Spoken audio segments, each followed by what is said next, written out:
a file on a congressional server where the author metadata isn't a senator, but a Citigroup lobbyist. A legal loophole that cost taxpayers billions, copied word for word from a corporate memo. And a room in a luxury hotel where CEOs hand elected officials the exact text of the laws they are about to pass. By the end of this video, you will understand exactly how the concept of democracy has been outsourced to the highest bidder. You are about to discover the world of shadow laws, where the people you elected don't actually write the rules. They just sign the paper that the corporations slide across the desk. Stop shouting at the TV during election debates. Stop thinking your vote is the ultimate power. Look at the fine print of your credit card agreement. Look at the confusing charge on your hospital bill. Look at why your internet is slow but expensive. You feel powerless because you are powerless. You assume that when a problem arises, Congress sits down, studies it, and writes a law to fix it. That is a fairy tale. In reality, the law governing your water quality was likely written by a chemical company. The law regulating your rent was likely written by a private equity firm. The stakes here are the absolute subversion of your sovereignty. You are living in a simulation of a republic. While you are busy fighting the culture war on social media, the class war is being won in committee rooms you aren't allowed to enter. They aren't just influencing the game, they are writing the rule book while the referee looks the other way. To understand how the corporate coup d'etat happened, we have to look at the assembly line of legislation. It isn't messy, it is terrifyingly efficient. It operates in 3 mechanical steps. Step 1 is the setup, the brain drain. Being a congressman is a busy job. You have to fundraise for 4 hours a day, you have to shake hands, you have to go to galas. You don't have time to understand the complex physics of nuclear waste or the algorithmic mathematics of derivatives trading. Furthermore, Congress has slashed its own budget for staff. A typical legislative aide is 24 years old, overworked, and underpaid. They are outgunned. On the other side of the table is a corporate lobbyist. He is an expert. He has a team of 50 lawyers. He has an unlimited budget. He walks into the office and says, "Senator, I know you are busy. Don't worry. We did the heavy lifting. We wrote the bill for you.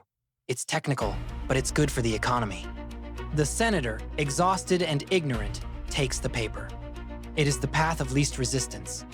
Step 2 is the trick, the copy-paste syndicate, ALEC.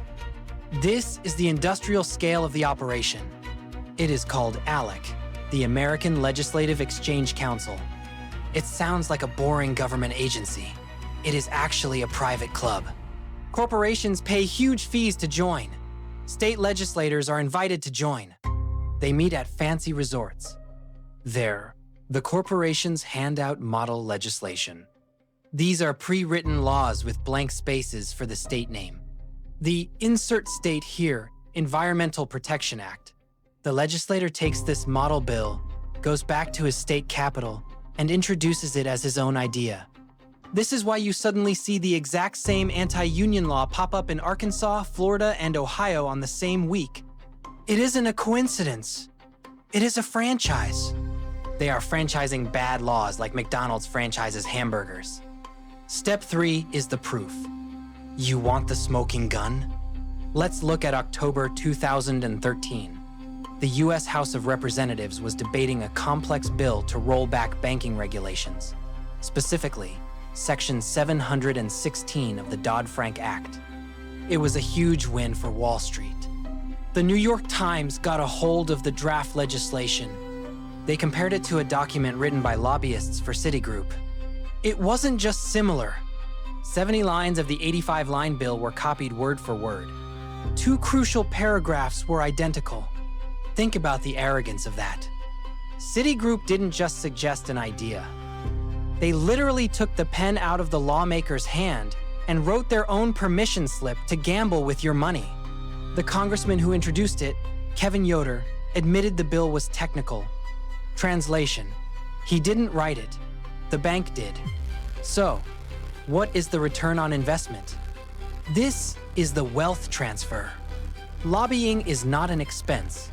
It is a leverage multiplier. There is a famous study regarding the American Jobs Creation Act of 2004.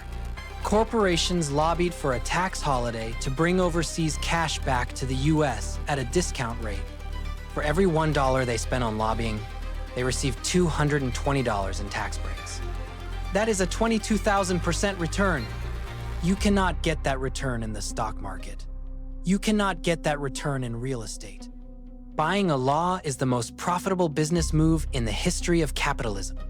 The corporation exits with billions in saved taxes or new subsidies. The politician exits with a massive campaign donation for their next election. And you?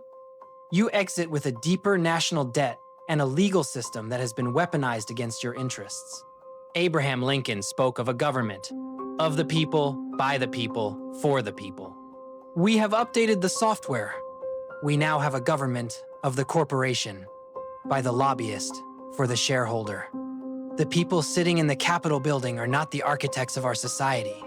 They are the construction workers following blueprints drawn up in boardrooms. We are following laws that were designed to extract value from us, not to protect us. The question isn't, who did you vote for? The question is, does it matter who sits in the chair if the hand holding the pen always belongs to the same invisible author?